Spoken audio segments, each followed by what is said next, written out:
Dulu sebelum saya punya hunian, biasanya kami selalu beberapa tahun menjadi kontraktor rumah alias penyewa rumah.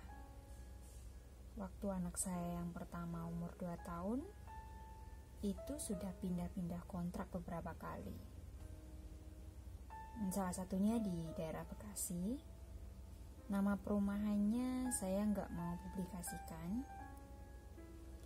Pindah dari Bogor ke daerah Bekasi karena suami dapat kerjaan baru daerah Pondok Gede. Dapat rumah kontrakan, awalnya nyaman. Rumahnya punya seorang polisi. Dapat 10 bulan kontrak, di situ rumah mulai bocor di mana-mana. Kami berusaha komplain, tapi tidak ada tanggapan apapun. Karena waktu itu musim hujan parah, akhirnya kami mencari rumah lagi, dan masih di sekitaran perum yang sama. Yang penting dapat rumah dulu, karena hujan setiap hari dan siang dan malam selalu hujan. Kami sudah nggak tahan karena rumah bocor sana sini. Dapatlah rumah agak kecil, kelihatannya biasa saja, tidak ada yang mencurigakan apapun. Dan tetangga sekitar pun juga tidak ada yang bilang aneh-aneh. Malah kami dikasih kontak nomor si pemilik rumah. Dan akhirnya kami telepon ke si ibu yang punya rumah bahwa kami lagi mencari rumah untuk segera dihuni. Akhirnya kita janjian esok hari, lalu kita ketemuan di rumahnya. Terjadilah transaksi bahwa rumah itu harus bayar tahunan, tidak bisa bulanan. Si pemilik rumah sudah bawa surat-surat persyaratan dan kesepakatan ada materai yang harus kami tanda tangani. Jika mengajukan pembatalan sepihak, uang yang sudah masuk tidak bisa kembali. Kami sedikit pun tidak ada curiga apapun waktu itu. Saya berpikir oke lah, karena memang lagi butuh banget rumah dan pengen segera pindah, sudah malas dengan kontrakan yang lama karena bocor sana sini. Tanpa berpikir panjang, bayarlah buat kontak 1 tahun sebesar 9 juta dan tanda tangan di surat kesepakatan. Singkat cerita, kami pindahan dibantu teman-teman suami dari tempat kerjaan. Seminggu ditempati, nampak biasa saja. Kami merasa betah karena memang rumah itu blok depan, gak jauh ke pintu gerbang perumnya. Banyak juga yang jualan. Beda dengan rumah kemarin yang kami ngontrak berada di belakang. Malam tahun baru, waktu itu di tahun 2015, berawal kejadian aneh itu muncul. Setelah kami 10 hari 10 malam tinggal di situ, kami pulang habis jalan-jalan, ya habis tahun baruan di rumah teman suami. Biasa habis makan-makan bakar ayam. Itu yang rutinitas kita lakukan di malam tahun baru. Sampai rumah, anak kami panas, nangis terus-terusan. Dikasih obat turun panas. Waktu itu sudah jam 3 pagi dan tidak tidur sampai pagi. Keesokan harinya suami saya pergi, mau nemuin salah satu customer, katanya mau beli mobil karena memang suami saya marketing mobil. Saya diajak, waktu itu nggak mau karena anak lagi demam. Habis maghrib, keanehan mulai terjadi. Karena di rumah itu ada tangga kayu untuk ke tempat jemuran di atas, tapi kami tidak pernah naik. Jemuran kita taruh di teras karena ngeri ya, tangganya itu lumayan agak nanjak. Saya selesai sholat maghrib, anak saya nangis sambil nunjuk-nunjuk ke tangga. Dia bilang ada orang gila di tangga dan anakku merasa takut. Dan sambil terus-terusan nangis, saya sampai merinding, tapi saya nggak lihat apapun selain tangga. Akhirnya saya telepon suami, menyuruhnya untuk cepat pulang. Saya bilang anak makin panas, padahal sudah nggak panas sih, ya biar dia pulangnya lebih cepat. Suami langsung balik sampai rumah sekitaran jam 8. Saya nggak bilang apapun. Pas buka pintu, tangga yang menuju ke atas jemuran kan memang lurus dari pintu utama. Suamiku masuk langsung mundur lagi, keluar, dan istighfarnya kenceng banget. Ternyata suamiku juga bisa melihat, karena memang dia orangnya peka terhadap ya hal-hal yang kita tidak bisa melihat senormalnya manusia. Terus saya tanya, kenapa mas? Dia langsung tarik tangan saya keluar, kata dia cepet untuk gendong anak kita dan segera keluar dari rumah itu. Saya melihat muka suami saya itu tegang banget. Kata saya, ternyata yang dilihat anak saya juga bisa dilihat oleh suami saya. Ada beberapa jam kami di tukang nasi goreng. Waktu itu kita bingung ya, karena kondisinya juga lagi hujan. Kita nggak tahu mau pergi kemana. Akhirnya kita memutuskan untuk tidur dalam mobil di depan jalan halaman rumah. Waktu itu memang suami dapat mobil pinjaman dari kantor. Paginya kami masuk, tapi suasananya udah beda. Dihantui rasa takut, cemas, walaupun saya nggak melihat apapun. Suamiku berangkat kerja, saya di rumah berdua sama anak-anak. Udah waktu asyar, saat itu suasananya mulai menakutkan, apalagi menuju maghrib. Saya memutuskan untuk menelpon suami, jangan telat pulang ya, pokoknya kalau bisa sebelum maghrib, kata saya gitu. Suami sih bilang iya. Akhirnya tetap aja sampai rumah sekitaran jam 7. Saya ngaji, ya baca Yasin, apapun yang bisa saya baca waktu itu, sampai suami pulang. Alhamdulillah, anak saya tenang waktu itu dan gak seperti kemarin. Saya tanya sama suami setelah dia sampai di rumah, masih ada nggak yang di tangga di situ? Kita pun sama-sama nggak berani keluar kamar waktu itu, jadi kita memutuskan untuk ada di dalam kamar. Jadi waktu nanya seperti itu, nggak ada orang yang bisa memastikan, atau baik dari pihak suami atau anak sendiri, untuk mengecek masih adakah kemarin yang kita lihat ada di sana. Dan akhirnya si Dede alhamdulillah bisa tidur pulas waktu itu. Dan karena saya belum makan malam, saya memutuskan untuk keluar dan makan bersama suami.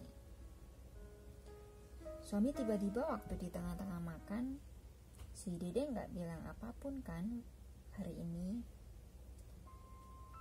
Saya bilang tidak, karena sebenarnya seharian kita di kamar, nggak berani keluar kamar. Suami, karena kemarin itu suami belum begitu menceritakan apa yang dia lihat. Kenapa suami tiba-tiba mau nyuruh kita untuk keluar dari rumah saat itu. Nah, hari ini suami mulai bercerita bahwa kemarin itu emang ada sosok yang berdiri di tangga, seorang wanita dengan lidah menjulur dan mata keluar. Ya, meskipun saya nggak bisa melihat dengan secara nyata, tapi saat dikasih tahu seperti itu, kita kan bisa berimajinasi seperti apa wujudnya. Setelah makan sudah selesai, maksudnya kami ke kamar sekitaran jam 10-an. Dan anak juga alhamdulillahnya tetap masih bisa tertidur pulas. Dan saya mulai tidur, belum ada beberapa menit mata saya terpejam antara sudah tidur atau belum waktu itu, karena saking cepet reaksinya, si tiba-tiba ada yang nindihin dan mencekik leher, teriak nggak bisa, terus buka mata nggak bisa gitu. Lalu akhirnya suamiku bangunin dan mengusap wajah saya sambil membaca doa dan beristighfar. Baru saya sadar. Dan saya lama banget, hampir nggak bisa tidur waktu itu sampai pagi. Ya karena trauma, takut kalau di tengah-tengah tidur saya kejadian itu terulang lagi. Menjelang jam 1 malam, ngantuk rasanya, berusaha untuk baca-baca doa dan gak berpikiran aneh-aneh, berharap bahwa kejadian aneh-aneh gak ada lagi. Mulailah mataku gak bisa terpejam, dan baru kisaran 1-2 jam aku terlelap. Tiba-tiba suamiku ribut, banyak istighfar kencang, jadinya aku kebangun. Terus saya berusaha untuk membangunkan dia, tapi susah banget. Waktu itu hampir sekitaran berapa menit gitu baru dia bisa membuka matanya. Spontan suami bilang ada sosok makhluk menyerupai anak-anak gundul atau yang botak ya, nggak berambut gitu, lompat-lompat di atas kasur, kata suami gitu, sampai si kasur ini berasa goyang-goyang. Dan si anak itu lari ke sana kemari, sampai di atas kepala saya, katanya seperti itu. Terus posisi sekarang waktu suami bercerita, si anak itu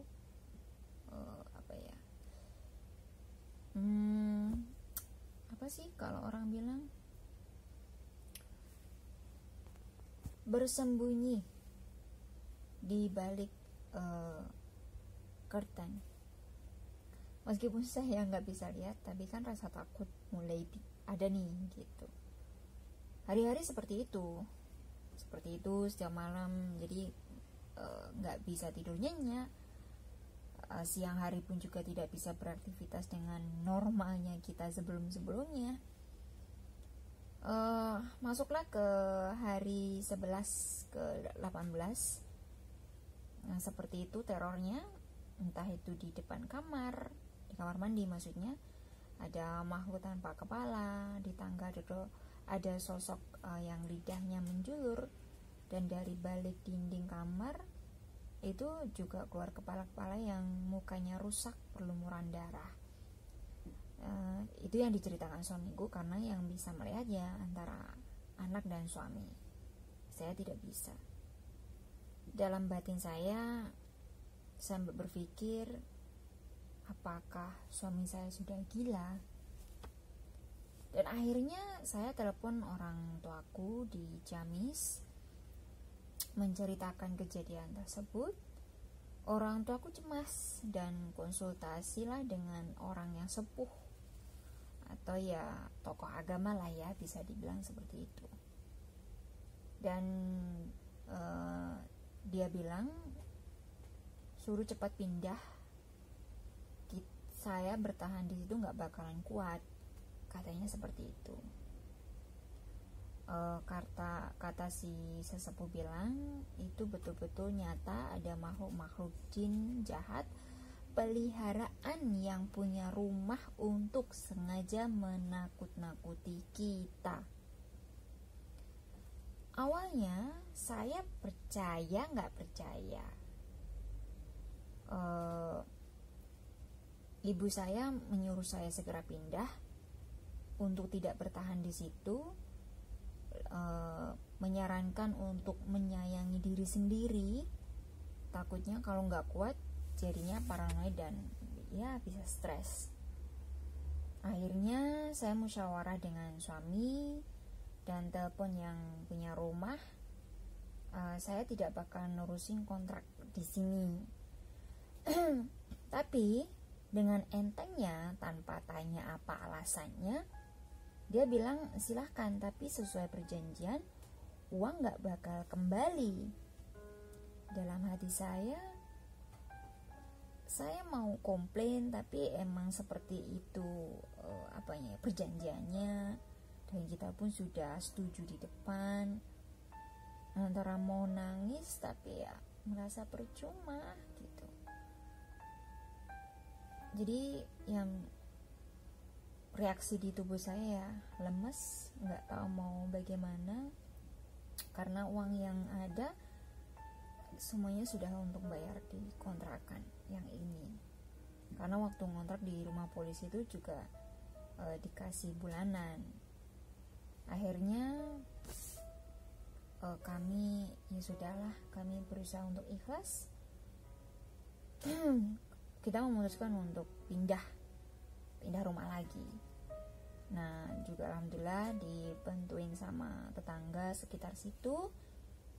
Dan saat pindahan itu baru pada bilang kalau pengontrak sebelumnya pun mengalami hal yang sama dengan kami. Ada yang bertahan 3 bulan, ada yang 5 bulan, sampai sakit dan meninggal di rumah situ juga.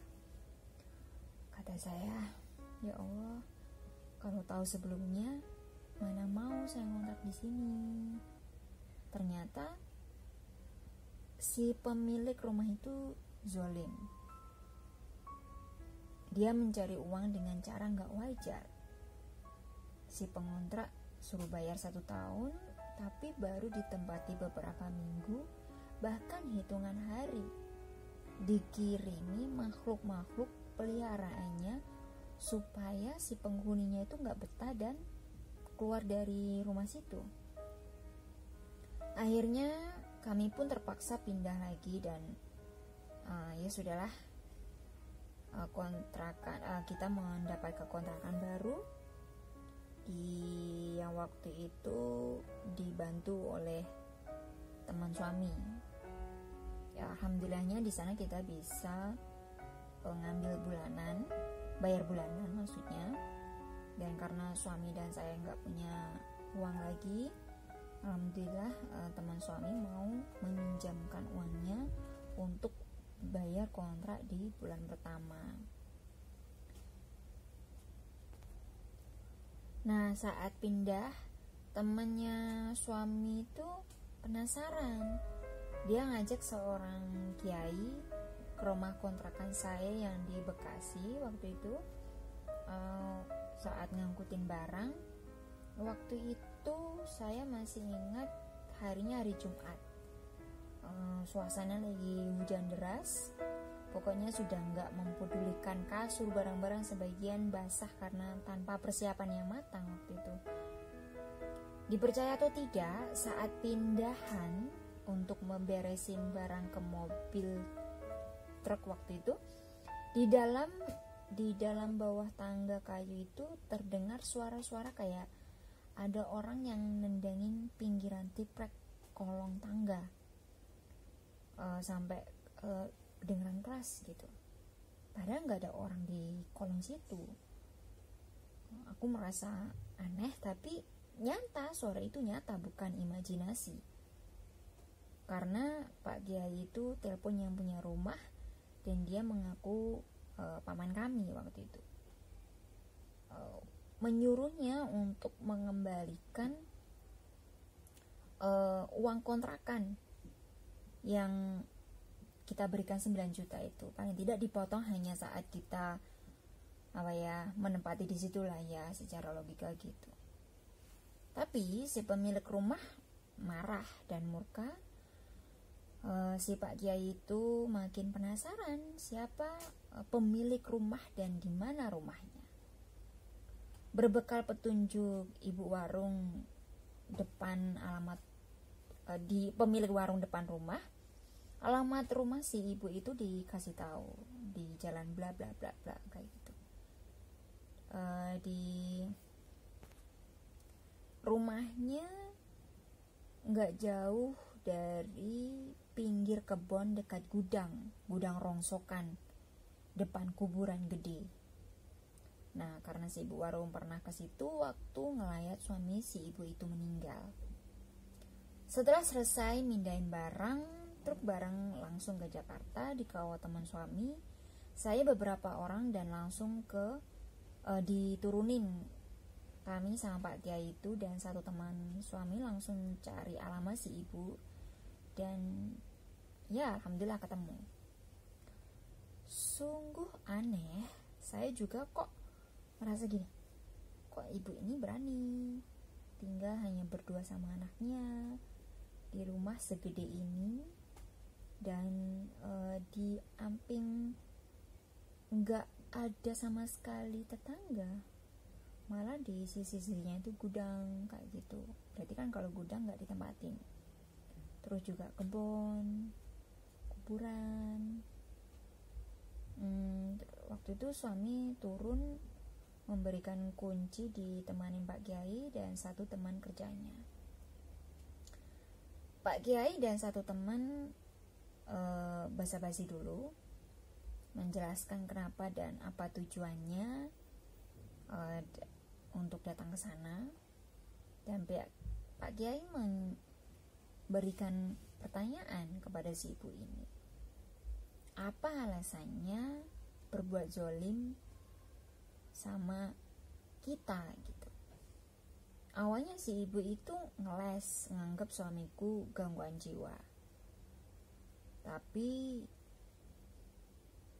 kami bilang, kami juga mendapatkan informasi dari tetangga, kejadian-kejadian yang sama juga terjadi pada pengontrak yang lama. Dan Pak Kiai itu bilang ke ibu kalau nggak dikasih pelajaran nanti takutnya keterusan nih melakukan hal yang sama, pergi yang sama ke pengontrak-kontrak yang baru, kasihan banyak korbannya.